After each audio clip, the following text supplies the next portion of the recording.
2328, Truck 6, Truck 3, Battalion 3, and the on-call inspector. 2303, West 46th Street, number 208.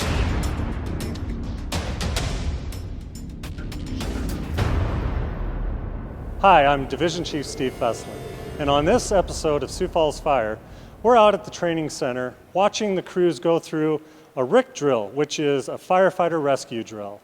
We also talked to one of our FAOs about what to do when you're driving and you see an emergency apparatus.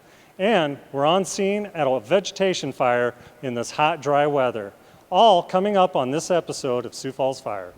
My name is Captain Eric Bartz. I'm with Truck 6 down on 41st and Marion, Sioux Falls. And we're out here today doing some RIC training, stands for Rapid Intervention Crew. What is RIC, when do we need it, and why do they operate? So what that is it's a standard that we have in place as firefighters nationwide that we'll usually have what some would refer to as a standby team, or 2 in, 2 out at a minimum, where we have a crew that's staged and geared up and ready to assist firefighters if they need rescue. So that can look like a lot of different things. The training we did today involved single-family residential dwelling, wood frame construction. So we ran through several crews today. We did a few different repetitions through this training, and the firefighters and officers got to practice their incident command, basically how they're going to run the scene and to balance the resources they have to use their crew to the most efficient manner. And then also operated a lot of different equipment that we have. So our pump operators ran the engine on the pump, pumped water for the hose lines to put out the fire.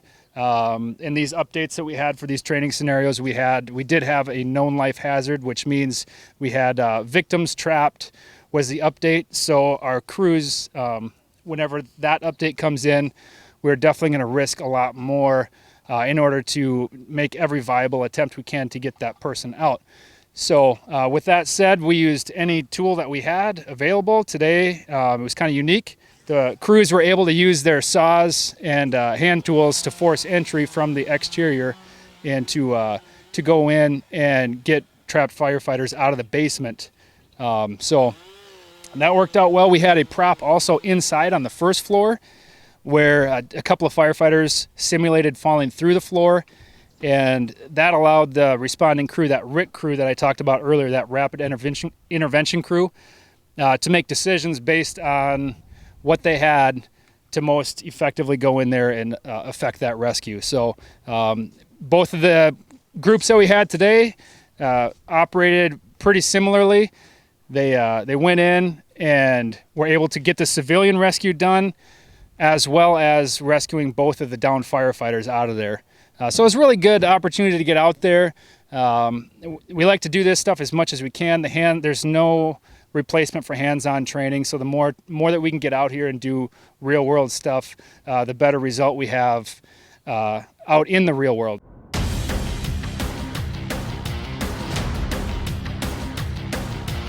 So we're out here on a vegetation fire that just hit, and I'm with Captain Dan Wagner. He was on Engine 9 today. They brought the wildland and the engine out here. What'd you see when you first got on scene here?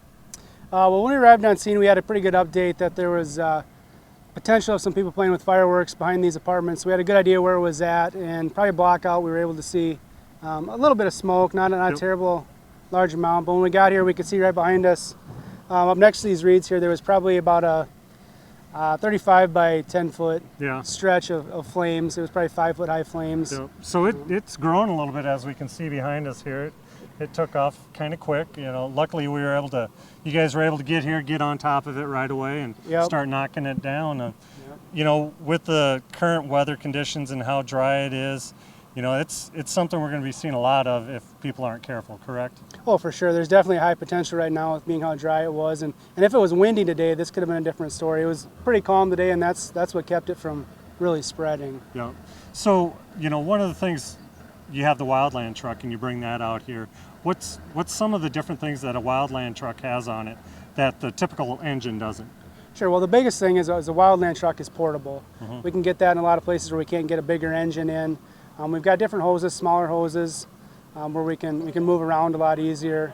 We've got different tools that are specifically made for fighting grass fires and not so much structure fires. So it's just more specialized for that purpose. Well, sounds good. Glad you were able to get on it quick, knock it down. I know the public around us have been very happy with it. So thank you very much. I'll let you get back to it. Absolutely, thank you. All right, today we're going to talk about something that we get quite a few questions from the public out there is, which way do I pull when I have an emergency vehicle either coming from behind me or towards me? So today I've got FAO, Jeremy Hill here. And first of all, let's get out, what does FAO stand for? FAO stands for Fire Apparatus Operator.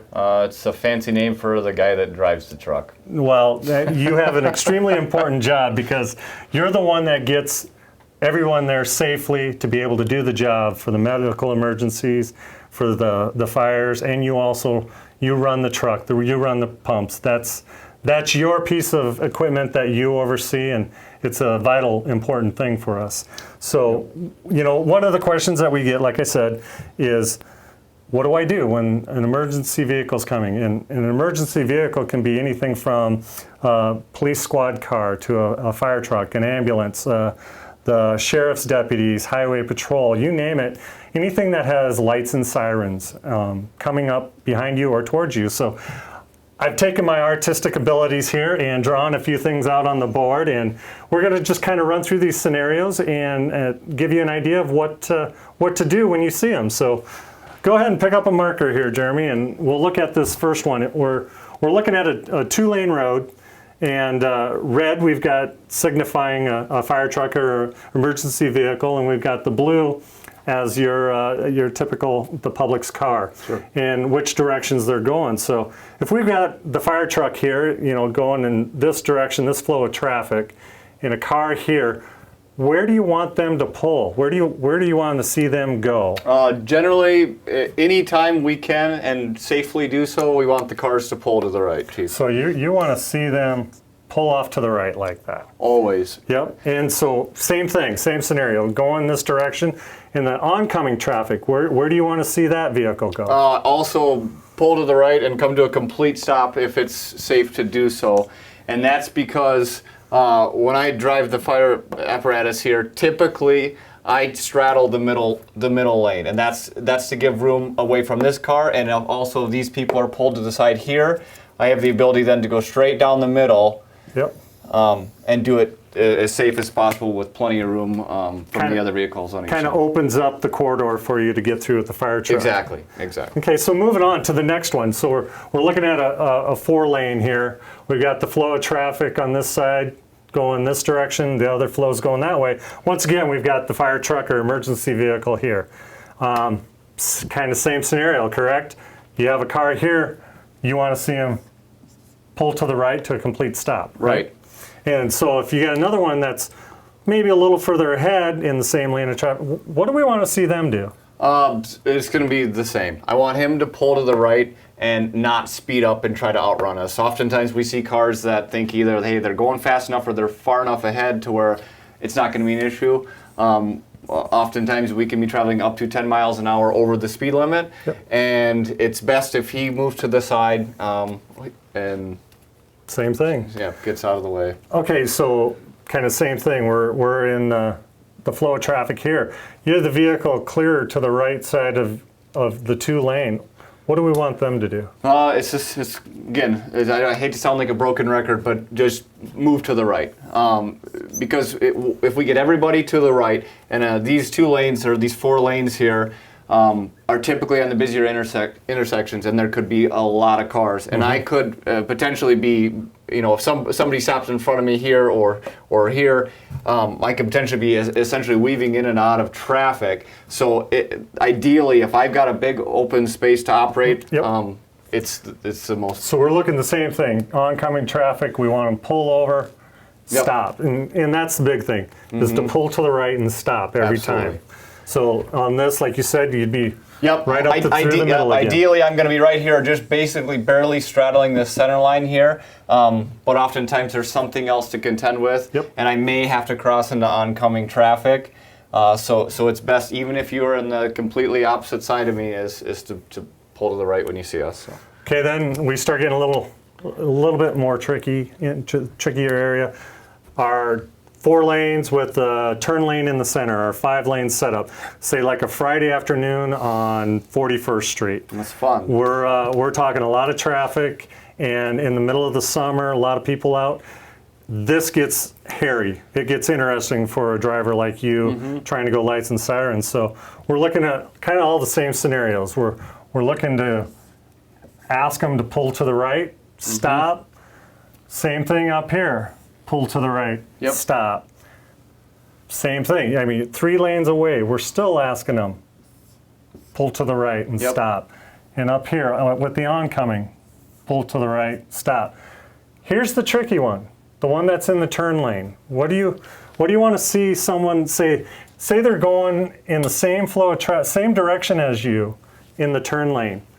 What do we want them to do? I would prefer them to just stop right where they're at as safely as they can. Okay. And you'll see me basically drive around and pass them on the left, which is, again, this is why it's important for the opposite side of traffic to come to a complete stop. Because I don't want it, if I'm overtaking this person, I don't want to pull on to his right side in case they think that, oh, here's a fire truck and now I have to pull to the right. Correct. And that just increases the possibility that we're going to have a collision here. So I will just basically just drive around here if he stopped and pass them on their left there. And if they're coming towards us looking to, make that left turn in front of you, same thing? It's going to be the same, the thing we will have going for us, because I am still going to pass them more than likely on the left side taking oncoming traffic, but they have the luxury of seeing me coming and seeing the move that I'm making, hopefully well in advance. So once again, to reiterate, pull to the right and stop. Make that good open lane through the middle for you. Absolutely. Okay, now we're looking at an intersection. This is where often people get a little confused and scared too. Yep. We've got the fire truck going this direction and then all the separate things. Once again, this individual, pull to the right, stop. Anybody on the side streets coming up, stop where you're at. Just stop, stop and hold. Once again, this traffic coming at you, try to pull to the right and stop as best possible. Don't go into the intersection. Okay, now here's the one that confuses a lot of people.